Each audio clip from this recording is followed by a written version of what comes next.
जिन पार्टियों ने मुसलमानों को मुख्य धारा में लाने की बात की, कल उन्हीं पार्टियों ने सरेआम धोखा देकर मुसलमानों के खिलाफ जो उनके अधिकारों के खिलाफ इस तरह का जो कानून बनने जा रहा है उसमें सहमति जाहिर की। यानी कि उनको सत्ता की परवाह है, जिनके वोट लिए, जिनके वोट से सरकारों में आए, उनकी परवाह नहीं। कल बहुत सारे लोगों के चेहरों से पर्दे बेनकाब हुए।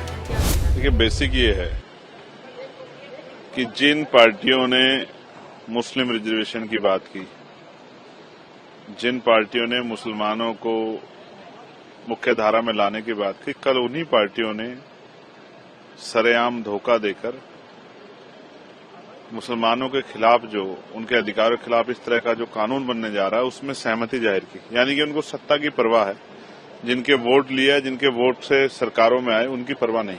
कल बहुत सारे लोगों के चेहरों से पर्दे बेनकाब हुए। हालांकि देश उनको माफ नहीं करेगा क्योंकि संविधान विरोधी इस बिल का उन्होंने समर्थन किया है। साथ साथ रही बात, आपने कहा कि ये लोकसभा में पास हो गया। ठीक है, लोकसभा में बहुमत है सरकार को। हम लोग, मैं ये मानता हूं कि उस बहुमत का, हम भी जानते थे कि बहुमत, अगर ये जो साथी उनके साथ अलायंस में, अगर वो लोग, उन्होंने उनकी आत्मा नहीं जागी, उनका जमीर, अगर उन्होंने अपने जमीर की बात नहीं मानी, तो ये बिल जो है वो पास हो जाएगा। लेकिन हमारा फर्ज ये था कि हम अंतिम समय तक लड़ाई को लड़ें। जो गलत हो रहा है, जो असंवैधानिक हो रहा है, उसके खिलाफ लड़ाई को लड़ा जाए और तब तक लड़ा जाए जब तक जो है कुछ भी निश्चित ना हो जाए।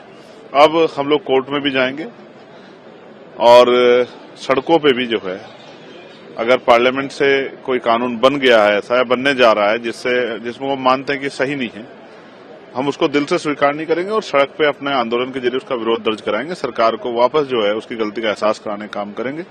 और मैं फिर कह रहा हूं, कल होम मिनिस्टर ने कहा, बाकी मंत्रियों ने कहा कि ये कहा जा रहा है कि मुसलमान विरोधी नहीं है बिल, मुसलमान विरोधी है, ये अफवाह उड़ा, गुमराह किया जा रहा है, लेकिन मुसलमान विरोधी नहीं है। तो मैं होम मिनिस्टर को, सरकार को बताना चाहता हूं कि मैं नहीं कह रहा हूं। मैं जिस लोकसभा नगीना से, वहां के लोग मुझसे पूछ रहे हैं, मुस्लिम समाज के लोग, ये मैंने नहीं उनको सिखाया समझाया। उन्होंने मुझे बताया कि हमारे खिलाफ एक साजिश हो रही है और हमारा नुकसान किया जा रहा है, आपको हमारी आवाज उठानी चाहिए। देश भर में जहां जहां जिस कॉन्स्टिट्यूंसी में जो है मुस्लिम समाज, उन्होंने सबको कहा। तो ये मुसलमानों की आम चिंता, मुसलमानों के मन में भय बैठ गया, और भय नहीं, ये सच भी है। कल इस पे बहुत चर्चा करते हुए मैंने बताया कि इससे किस तरह के परेशानियां होंगी, और वो परेशानियां हम सब लोगों के सामने है। कल भी मैंने आपके कहा था, और मैंने लास्ट में अपनी बात खत्म करते हुए ये कहा है कि हम इसको स्वीकार नहीं करेंगे और हम इसका विरोध जो है अपने दर्जे से दर्ज कराते रहेंगे।